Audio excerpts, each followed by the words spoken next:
Nous poursuivons cette émission spéciale sur le mois de l'Europe en Alsace avec cette fois-ci un exemple concret, quotidien de coopération transfrontalière et sur un thème qui n'est pas banal. On va parler de pollution de l'air et de santé publique. Je me trouve à l'ASPA avec Joseph Klein-Peter. Bonsoir. Bonsoir. À vos côtés également Raphaël de Prost. Bonsoir. Bonsoir. Vous êtes ingénieur. Joseph, vous êtes le directeur de l'ASPA. Je parlais de coopération transfrontalière sur la pollution de l'air. Vous êtes bien connu, c'est vous qui mesurez en gros la qualité de l'air dans la région. Et la pollution, c'est bien connu, ça ne s'arrête pas aux frontières, ça ne s'arrête pas au bord du Rhin. On a commencé à imaginer de s'informer mutuellement avec des données qui soient finalement acceptables et partagées de part et d'autre. Parce qu'on n'a pas forcément les mêmes techniques de mesure, on n'avait pas forcément les mêmes techniques de calcul dans la modélisation. Et donc on a commencé par se dire, faisons une cartographie commune sur l'ensemble du Rhin supérieur. Et puis petit à petit, on s'est dit on va faire un site commun Internet pour que chaque citoyen du Fossé rhénan puisse s'informer. Ce qui existe, c'est atmorena.net. Alors 20 ans, vous les célébrez aujourd'hui, il va y avoir une petite cérémonie à Strasbourg. À vous entendre, ça paraît facile, 20 ans de coopération, mais au tout début, vous m'expliquiez tout à l'heure, c'était un peu galère quand même. Les Allemands nous pointaient du doigt en disant vous polluez l'air, les Français ne comprenaient pas pourquoi les Allemands ne faisaient pas comme eux, c'est ça? Oui, dans les réunions internationales dans les années 80, les Allemands disaient que les Français ne s'occupaient pas suffisamment de pollution atmosphérique. On a des documents qui existent encore sur le sujet, les échanges de l'époque. Et puis inversement, les Français disaient mais non, que c'était plutôt le bassin de la Roure qui envoyait sa pollution jusqu'en Alsace et jusque sur l'ensemble du territoire français. Et donc il a fallu effectivement démêler le vrai du faux.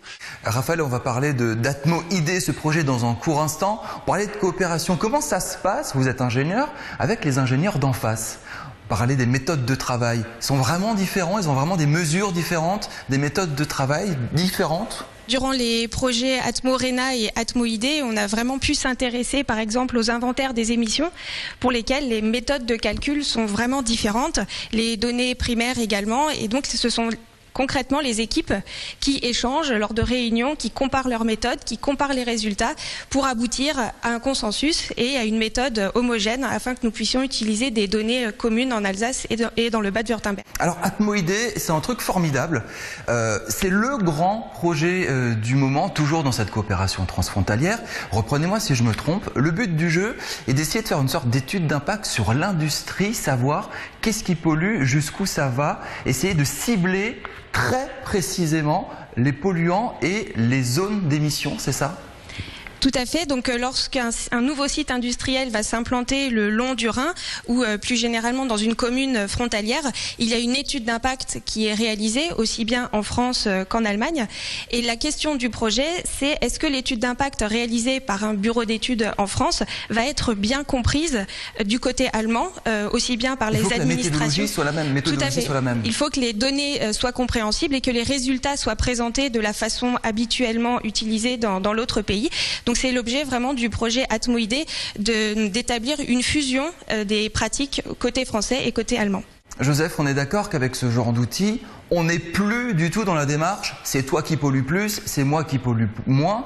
On est dans la même zone de vie et le but du jeu, c'est de se coordonner pour lutter ensemble contre la pollution.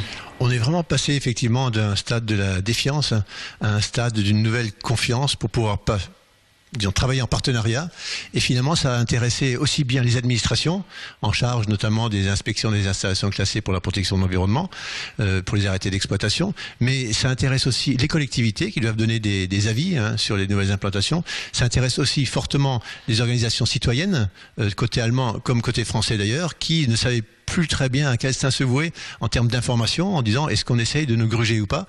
Et en fait, cette défiance face aux politiques. Exactement. Et pour nous, il est très important de dire qu'il n'y aura pas d'action vraiment concertée de part et d'autre du Rhin si on n'a pas au départ un diagnostic vraiment partagé. Vous êtes devenu pro-européen parce que vous avez compris qu'en travaillant main dans la main avec les Allemands, on améliorait les questions de santé publique par exemple, que c'était indispensable aujourd'hui pour votre domaine d'activité.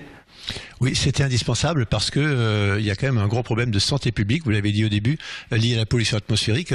Il y a encore des dépassements de valeurs limites européennes pour la protection de la santé. Le fossé rhénan est encaissé avec des phénomènes de cuvette, d'inversion de température, où la pollution peut stagner. Et donc, ce n'est pas uniquement pour faire de la coopération, mais c'est vraiment dans un objectif de dépollution progressive de l'ensemble du Rhin supérieur. Raphaël, une réaction à ça ?